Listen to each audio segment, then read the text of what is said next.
Hello students, आज session 12 में हम बात करेंगे ब्लॉक 3 के यूनिट 12 की। ब्लॉक 3 बेसिकली हमारा था एरेज एंड फंक्शन।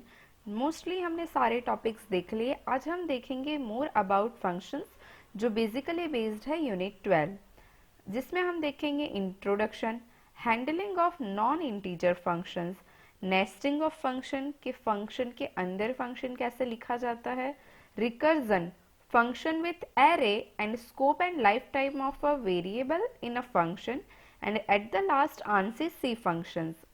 अगर हम बात करें नेस्टिंग ऑफ फंक्शंस, तो सी लैंग्वेज जो है वो अलाउ करता है नेस्टिंग ऑफ टू फंक्शंस, मतलब कि there is no limitation in how deeply function can be nested. मतलब फंक्शन के अंदर फंक्शन, फंक्शन के अंदर फंक्शन आप ऐसे डिफाइन कर सकते हो। सपोज फंक्शन x है, वो कॉल कर रहा है फंक्शन y को, और फंक्शन y जो है वो कॉल कर रहा है फंक्शन z को, फंक्शन z है वो कॉल कर रहा है फंक्शन a को। ठीक है, तो ऐसे आप नेस्टेड फंक्शन दिखा सकते हो। यहाँ पर एक एग्जाम्पल दिया हुआ है।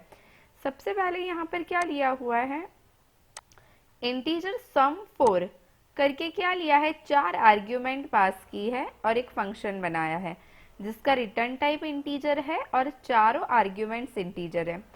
सेकेंड है बनाया गया है integer sum two integer integer, मतलब इंटीजर रिटर्न टाइप है और यहाँ पर 2 आर्ग्यूमेंट इंटीजर की है और उसका नाम है सम टू। वॉइड मेन के अंदर इंटीजर रिजल्ट करके लिखा है। ठीक है, रिजल्ट इज इक्वल टू सम 4। अभी हमने क्या किया है, रिजल्ट के अंदर क्या आना चाहिए, सम 4 नाम का फंक्शन कॉल किया है। सम 4 नाम के फंक्शन में कितनी वैल्यू पास की है, 4, 5, 10, 15, 20। तो ये सम 4 जो है इसका कॉल कहाँ जाएगा, यहाँ पर सम 4 के फंक्शन में। ये 5, 10, 15 एंड 20 कॉपी हो जाएगा हमारे ए बी सी और डी में। ठीक है, उसके अंदर हमने क्या किया, इंटीजर एक्स वाई और जेड 3 वेरिएबल लिए हैं। एक्स के अंदर मैंने कॉल करवाया है सम 2 नाम के फंक्शन को और वैल्यू पास की है ए बी वैल्यू जो यहाँ पर आई यूजर से वो वैल्यू पास की है। मतलब क्या वैल्यू आई, 5 और 10। जो कर्सर कहाँ गया आपका, यहाँ पर। ए और बी कहाँ कॉपी हो गया, ए कॉपी हो गया पी में, बी कॉपी हो गया आपका क्यू में। ठीक है, और यहाँ पे क्या किया फंक्शन में, रिटर्न पी प्लस क्यू। मतलब ये आंसर रिटर्न होकर कहाँ चला जाएगा, एक्स नाम के पर्टिकुलर फंक्शन में। मतलब कि 5 प्लस 10 होकर 15 कहाँ चला गया हमारा एक्स में। Same scenario y is equal to sum two c d में क्या वैल्यू थे, 15 और 20। तो अब वो 15 और 20 जो है वो कॉपी हुआ p और q में। ठीक है, 15 जो है 15 वो कॉपी हुआ आपका p में और d 20 वो कॉपी हुआ q में। ठीक है, और रिटर्न p प्लस q, तो 15 प्लस 20 कितना हो गया, 35 जो रिटर्न हुआ आपका y में। ठीक है, तो आपका आंसर पहले का था x का 15 और y का आ गया 35। z is equal to x plus 5, मतलब 15 प्लस 35 कितना हो गया, 15 प्लस 35 इट इज 50 जो रिटर्न z। तो ये रिटर्न z कहाँ चला जाएगा हमारा, यहाँ पर रिजल्ट में। और फिर हमने प्रिंट एफ कर दिया, result is percentage D is for printing N integer, और यहाँ पर हमने लिख दिया है रिजल्ट। तो यहाँ पर हमने क्या किया है, फंक्शन के अंदर दूसरा फंक्शन कॉल किया है। It is N nesting of function. Next हम बात करते हैं रिकर्जन। अभी रिकर्जन किसे कहा जाता है, रिकर्जन का मतलब होता है फंक्शन कॉल्स इटसेल्फ रिपीटेडली, मतलब वो फंक्शन खुद के ही फंक्शन को बार बार बुला रही है। नेस्टिंग ऑफ फंक्शन में क्या होता है, एक फंक्शन दूसरे फंक्शन को, दूसरा फंक्शन तीसरे फंक्शन को, बट रिकर्जन में वही फंक्शन खुद ही को रिपीट कर रहा है। ठीक है, कब तक करेगा रिपीट, जब तक कोई स्पेसिफाइड कंडीशन सेटिस्फाइड नहीं हो जाती तब तक वो करेगा। ठीक है, जैसे कि आपने लिया है इंटीजर फैक्ट और आर्ग्यूमेंट पास किए आपने इंटीजर, वॉइड मेन, फिर आपने लिखा है इंटीजर रिजल्ट और n इज इक्वल टू 5। ठीक है, result is equal to fact और ब्रैकेट में आ जाएगा आपका n का मतलब हुआ 5। अब ये फैक्ट, तो ये फैक्ट नाम के इसमें आ जाएगा आपके फंक्शन में। n में आपने क्या पास किया है, 5 पास किया है। जो 5 कहाँ पर कॉपी हो गया आपके TMP में, ठीक है, 5 आपका कॉपी हो गया TMP। If TMP is equal to 1 तो रिटर्न 1, एल्स क्या रिटर्न करना है, अगर टेम्प की वैल्यू 1 हो गई बट अभी तो टेम्प की वैल्यू क्या है 5, तो ये नहीं होगा, एल्स में जाएगा। तो एल्स में क्या लिखा हुआ है कि return temp into fact temp into temp minus 1, मतलब टेम्प कितना आया 5, 5 इंटू फिर से फंक्शन को कॉल किया, मतलब कौन से फंक्शन का नाम है फैक्ट, टेम्प माइनस 1 मतलब 5 माइनस 4, 5 माइनस 1 4, अगेन यहां पर गया, ठीक है।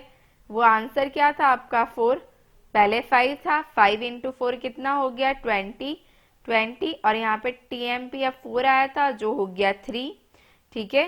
ऐसे 1 बाय 1 वही फंक्शन ये कब तक करेगा, जब तक उसका आंसर नहीं आ जाता, मतलब टेम्प इज इक्वल टू 1 नहीं हो जाता। अगर ये हो गया तो फिर क्या करेगा, रिटर्न 1 और रिजल्ट में चला जाएगा। तो आपका रिजल्ट क्या करके देगा factorial, 5 into 4 into 3 into 2 into 1, ठीक है। ये वैल्यू आपको क्या करके देगा, मल्टीप्लाई करके देगा और फिर आपका आंसर आ जाएगा 5 इंटू 4 20, 20 इंटू 3 60, 60 इंटू 2 120, ठीक है। फंक्शन विथ एरेज, ये टॉपिक आपको ज्यादा तब पता चलेगा जब हम पॉइंटर करेंगे, बट अभी के लिए थोड़ा सा डिटेलिंग देख लो कि आपको पता चला कि अगर आपको फंक्शन में एरे पास करना है, ठीक है, तो हम यहाँ पे पॉइंटर के थ्रू पास करेंगे कि वॉइड अपर, ठीक है, ये फंक्शन का नेम है, अपर कैरेक्टर टाइप का डेटा और कैरेक्टर पॉइंटर लिया है आपने। वॉइड मीन चालू किया, कैरेक्टर नेम आपने लिया है 10, साइज दी है। प्रिंटफ हम करेंगे कि enter your name in lower case letter, ठीक है। और स्कैनफ में हमने किया कि %s और नेम। अब यहाँ पर यूजर से वैल्यू ले ली, ठीक है, %s और स्टोर करवा दी नेम नाम के वेरिएबल में। अपर नाम का फंक्शन कॉल किया जिसमें हमने पास किया है नेम, वो नेम यहाँ के नेम में कॉपी हो जाएगा, ठीक है। Integer i is equal to 0 while name is not equal to null, मतलब कि जब तक स्ट्रिंग एंड नहीं होती तब तक ये लूप चलानी है हमें।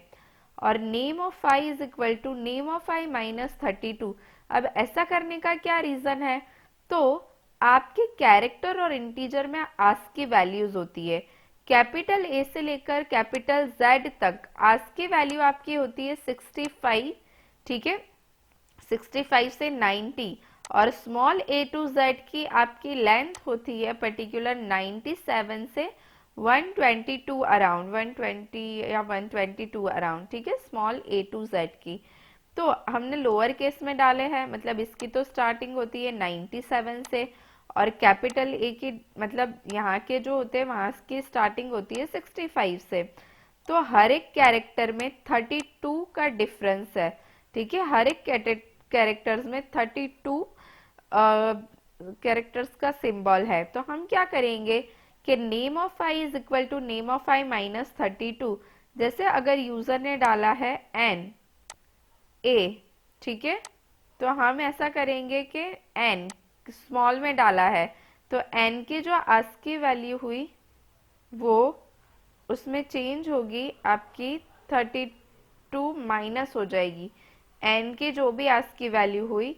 फॉर एग्जाम्पल हम a लेते हैं, a की आस्क की वैल्यू हुई 97, इसको हमें कैपिटल में करना है, तो 97 माइनस 65 तो कितना, माइनस 32, तो कितना आ गया हमारे पास 65, जो क्या आ गया आपका कैपिटल A, ठीक है, तो वो नेम ऑफ i में वो स्टोर हो जाएगा।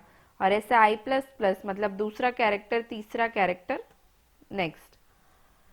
Scope and life time of a variable, मतलब के वेरिएबल्स जो हम लेते हैं उसका स्कोप कितना है, ठीक है। अभी यहाँ पे 3 से 4 उसके टाइप दिए गए हैं। सबसे पहले आपका आता है ऑटोमेटिक वेरिएबल। ऑटोमेटिक वेरिएबल हम अगर कोई भी डिसाइड नहीं करते हैं तो उसका वो होता है by default, that is an automatic, ठीक है। ऑटोमेटिक जो वेरिएबल्स है वो डिक्लेयर होते हैं इनसाइड अ फंक्शन, ठीक है, जहां पर उसको यूज कर सकते हैं, ठीक है, जब उनकी जरूरत होती है तब उनको मतलब यूज करते हैं और डिस्ट्रॉय कर देते हैं ऑटोमेटिकली, इसके लिए उसका नाम है ऑटोमेटिक। जो variable inside a function without storage class specification, तो बाय डिफॉल्ट इसलिए वो होता है ऑटोमेटिक।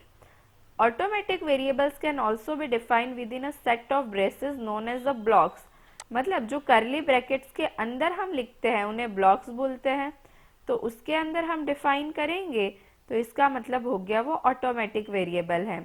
जैसे कि यहाँ पे लिखा हुआ है ऑटो इंटीजर x, तो ये ऑटोमेटिक वेरिएबल है, बट यहाँ पर मैंने कुछ आगे ऑटो नहीं लिखा है और लिखा है इंटीजर y, तो ये भी आपका ऑटोमेटिक वेरिएबल है। अगर कुछ डिफाइन नहीं किया है तो it is by default automatic variable. Second आता है आपका एक्सटर्नल वेरिएबल। एक्सटर्नल वेरिएबल का मतलब होता है कि जो आपके सेम प्रोग्राम में नहीं है, दूसरी किसी फाइल में है, बट आपको यूज करना है वो वेरिएबल को, तो हम उसे बोलते हैं एक्सटर्नल वेरिएबल। जैसे कि आपने एक फाइल बनाई test.c और उसमें सिर्फ इतना लिखा कि हैश इंक्लूड stdio.h और integer j is equal to 5। अब ये test.c में जो integer j is equal to 5 है वो दूसरी फाइल में आपको यूज करना है, ठीक है। तो जैसे हैश इंक्लूड stdio.h लिखते हैं, यहाँ पे लिखना है हैश इंक्लूड test.c और लिखना है इन्वर्टेड कॉमा में, ताकि वो फाइल को आप यहाँ इंक्लूड कर सको, ठीक है।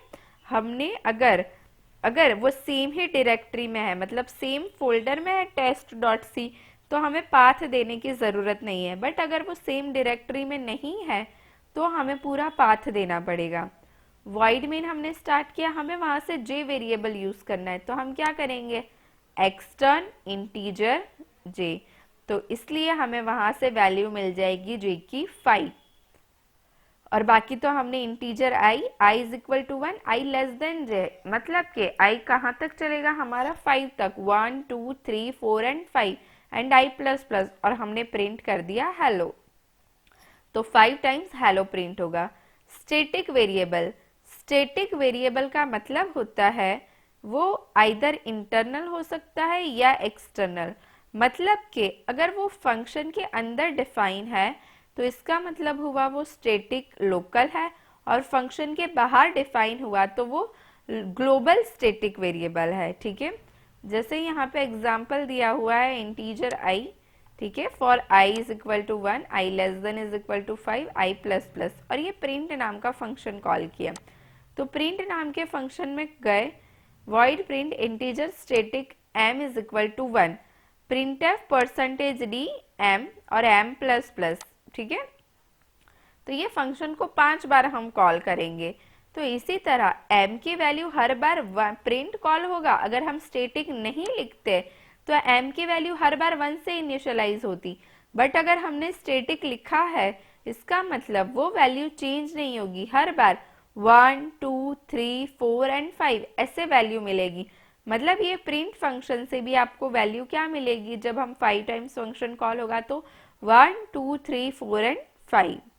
नेक्स्ट हम बात करते हैं रजिस्टर वेरिएबल। यूजुअली क्या होता है कि जब हम डिक्लेयर करते हैं वेरिएबल तो वो स्टोर कहाँ होता है, मेन मेमोरी में, ठीक है।